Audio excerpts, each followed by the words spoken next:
Assalamualaikum warahmatullahi wabarakatuh.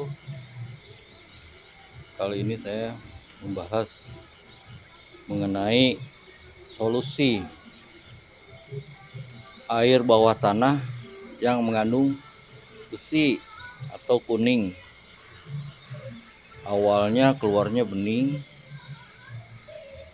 tapi mengakibatkan kuning ke semua perabotan atau lantai, kuning sekali, dan itu sangat merugikan karena ke baju-baju, perabotan rumah tangga, kondisi sumur atau kamar mandi, toilet. Nah ini, tapi sebenarnya pengambilan air bawah tanah itu saya sangat tidak setuju karena akan berakibat air permukaan bawah tanah berkurang. Alangkah baiknya bila yang disediakan oleh pemerintah. Tapi kenapa saya melakukan ini? Ya karena saya ada suatu kendala ketika pemasangan air pump karena tidak disaluri atau tidak dilalui oleh jaringan. Adapun jauh sekitar 50 meter dan itu tidak dapat dipasang karena jatah dari sana itu cuma 20 meter. Rumah saya ke jaringan itu lebih dari 50 meter. Dan dari pihak PDAM tidak bersedia untuk masang jaringan karena kurang dari 10 rumah atau pelanggan atau konsumen.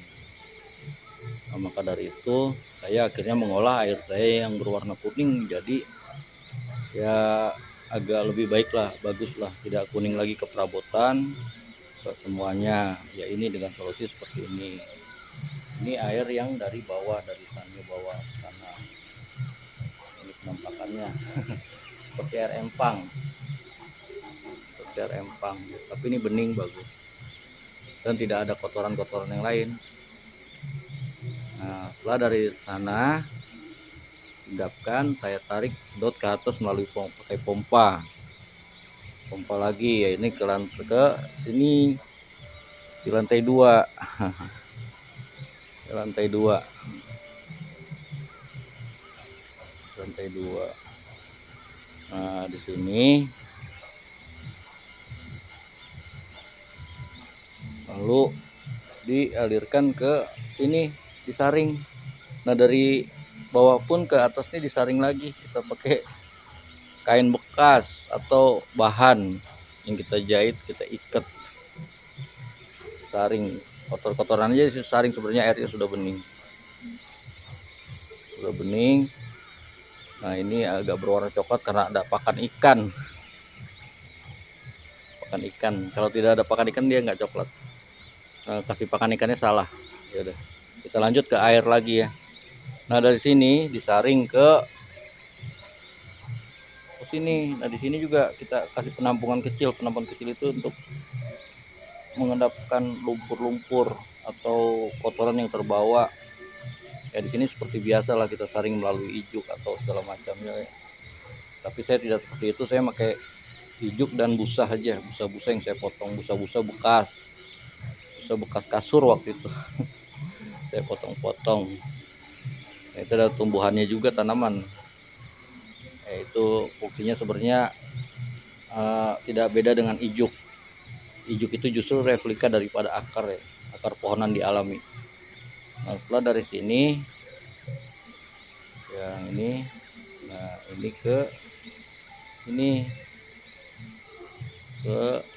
penampungan ya. Ini yang akhir udah untuk dipakai, yang paling bawah tuh kotak kecil. Saya dekatkan ya. Nah ini saya dekatkan ini di sini, dan ini juga disaring. Nah, ini saringannya kotor tapi ya tidak masalah, tapi airnya jernih jadinya, jernih.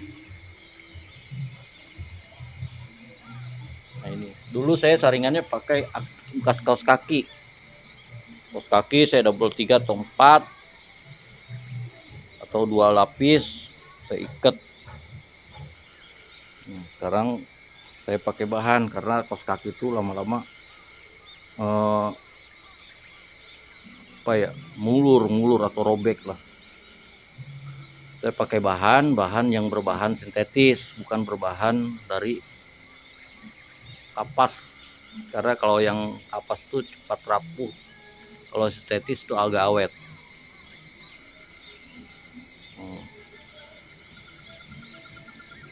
Ya lumayan, airnya agak tidak berbau.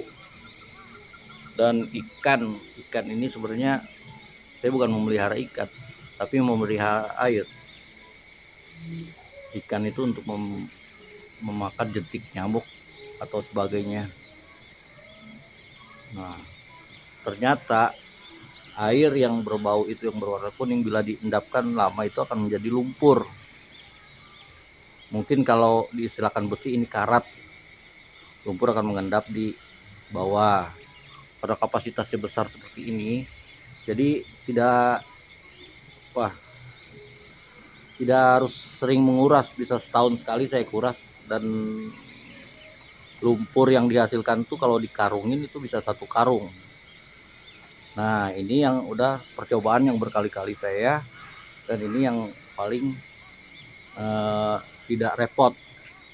Artinya tidak banyak menguras, tidak banyak harus mengontrol air, kadar baunya atau segala macam.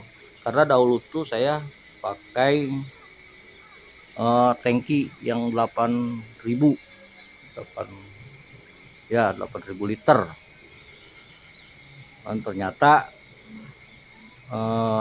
tidak efektif karena tidak memenuhi kebutuhan sehari-hari di rumah, dan tetap masih bau atau sering menguras,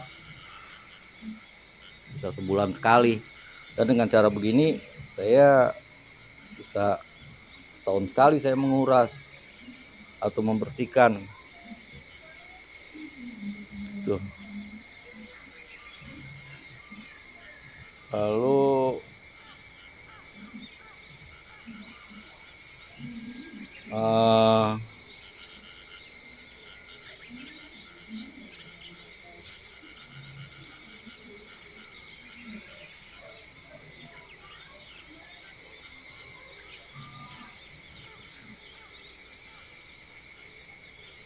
ini tadinya lahan belakang yang tidak digunakan, akhirnya saya gunakan.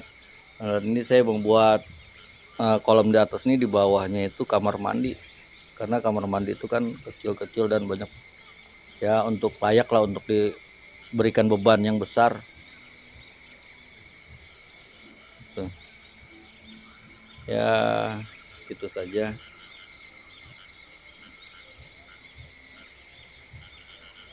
Ya mungkin teman-teman punya cara yang lebih bagus atau ada saran masukan agar airnya lebih berkualitas lagi. Tapi ya ini juga udah syukurlah, alhamdulillah kondisi airnya begini.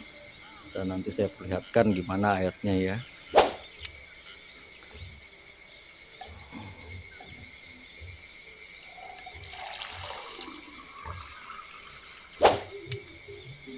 Nah, ini kondisi air yang dipakai dengan saya dari kolam yang ini. Di kolam yang ini, dan ini hasilnya. Agar kelihatan permukaannya, saya kurangin lagi. Nah,